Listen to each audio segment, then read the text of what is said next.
Man, I love books.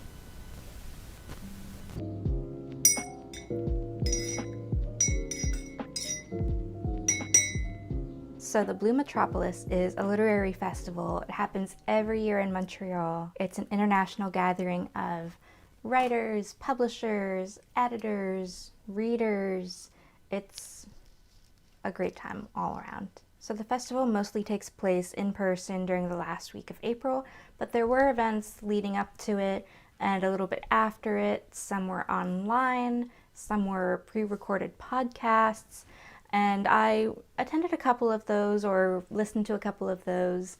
I went to a panel discussion at a bookstore about online literary spaces. That was really great. I attended an interview with Anne-Marie MacDonald as part of a McGill University event. And I have the book that she was talking about actually right here. It's big. And so this will be part of my summer reading list because I love reading giant hardcover books in the summer. I take them to the park or to my balcony and just sit down and read. So the main part of the festival, it took place between Thursday and Sunday, but I could only make the Saturday and Sunday in the end. I still got a festival pass for the whole weekend. Some of the events were paid, not all of them. With the events that I attended, I broke even, and I also got a gift card to go to the book stalls at the festival.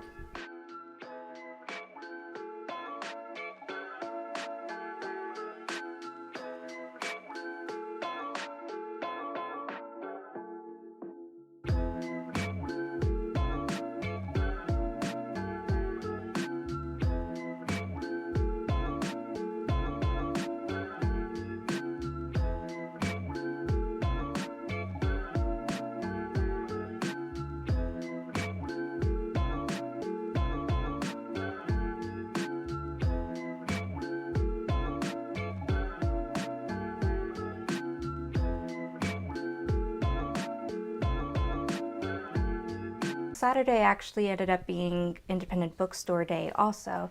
So I did a quick detour to St. Henry Bookstore, which is one of my favorite bookstores in Montreal, and I picked up Crying in H Mart by Michelle Zauner. I'd been eyeing it for years and just never ended up picking it up, but finally I have it. Today's the day. And I will be reading it very soon. I made my way over to the main event space, which was at Hotel 10 or Hotel 10 in the Quartier du Spectacle in Montreal. So that's like the main arts and festival hub of the city, I guess.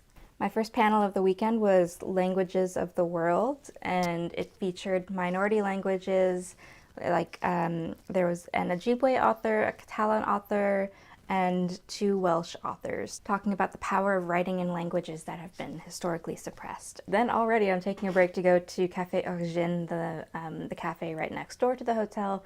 I was going to go to another event, a workshop on publishing in the 21st century, but it was packed by the time I got there. So great for the panel organizers, sad for me. When I came back, I saw a panel on dangerous women, which was fun. Then I attended an awards ceremony. The first award was for the New Contribution Literary Prize. It went to Baharin Banyamati's Prophetess, published by Vehicle Press in 2022. It won at the Quebec Writers Federation Gala in the fall. I've not managed to read it yet. I am really looking forward to it. This might be on my short list to read for the summer. A wild allegorical interrogation of trauma, women's rights, and religious tradition. And then kind of at the same event, Michael Ondaatje won a Lifetime Achievement Award. He might be like a name that people outside of Canada would recognize. He wrote The English Patient and a ton of other stuff. And he was interviewed at this event by Eleanor Wachtel, a very popular CBC journalist. And he was supposed to be there in person, but like got sick, and so he zoomed in, and there were tech issues, and like his connection kept dropping, and so that was a bummer. However, Eleanor Wachtel then just busted out her comedic chops and did stand up for a little bit. Why is there an Old Testament and a New Testament? Because even God keeps 2 sets of books.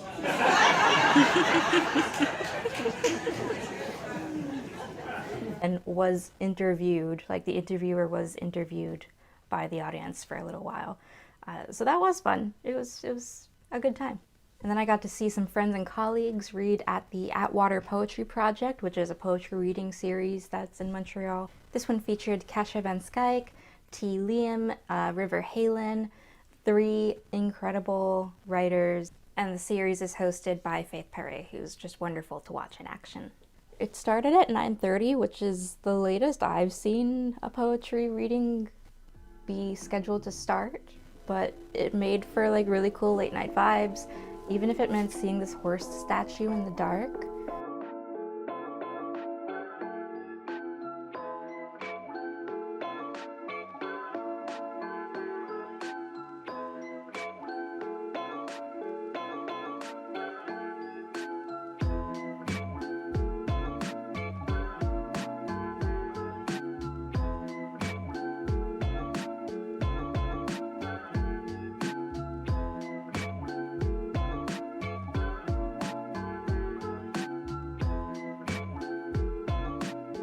The next day was Sunday. There were supposed to be readings out on the grass, or like the fake grass on the hotel balcony, but it was cold and raining, and so they did bring it inside, although I would not have minded a reading out in the rain, to be quite honest. The readings were by 2 Welsh authors, Sean Myllingath David and Lear Gwyn Lewis. I think I got that right. And then 2 French-Canadian authors, Juliana Leveillé-Trudel and Louis Almain. And this was part of like an arts exchange program that they kind of explained, where the 4 of them read at the Blumette Festival, and then the 4 of them will travel to the Hay Festival to read like across the pond. So that's cool. So they read from both their published work and also pieces that had been commissioned from the festival. And there were also snacks. So it was a pretty awesome time. And then I was unfortunately early to the closing ceremony. Unfortunately, because it started 30 minutes late. And so by the time it started, I was getting kind of tired. So I had my wine, made a quick exit after the introductory remarks by the festival director, which were really cool. So overall, it was one of my briefer stints at the Blumette Festival. I sometimes go to more events or I'm more involved in the events, but I had a good time. I wanted to be a quiet spectator, and that's what I was. I said hey to people I recognized. I found some new writers to follow. I enjoyed some thought-provoking conversations. I had a couple of lovely coffees at one of my favorite coffee shops. And of course, I picked up some books. So first I've got On a tout l'automne by Juliana Leveillé-Trudel. So this is one of the authors that I saw read as part of that arts exchange. I guess it would translate to We Have All of Autumn. We have the whole autumn. I don't know much about this one, but I just liked what I heard, and so I picked it up. Yeah, this is her newest book. It was published in 2022 by La Peuplade. And then I also got another book in French, Rien du tout, by Olivia Tapiero. It means like nothing at all. It's like prose poems, short bits of prose. It looks pretty cool. I was just browsing through the stacks and this one stood out to me. So this was published by Mémoire d'Ancry in 2020. Next I picked up Dream of No One But Myself by David Bradford, another poetry collection. I really enjoy David Bradford's work, and this is like a very visual poetry book. It was published by Brick Books in 2021. So this one is another exciting one. They're all exciting. That's why I bought them.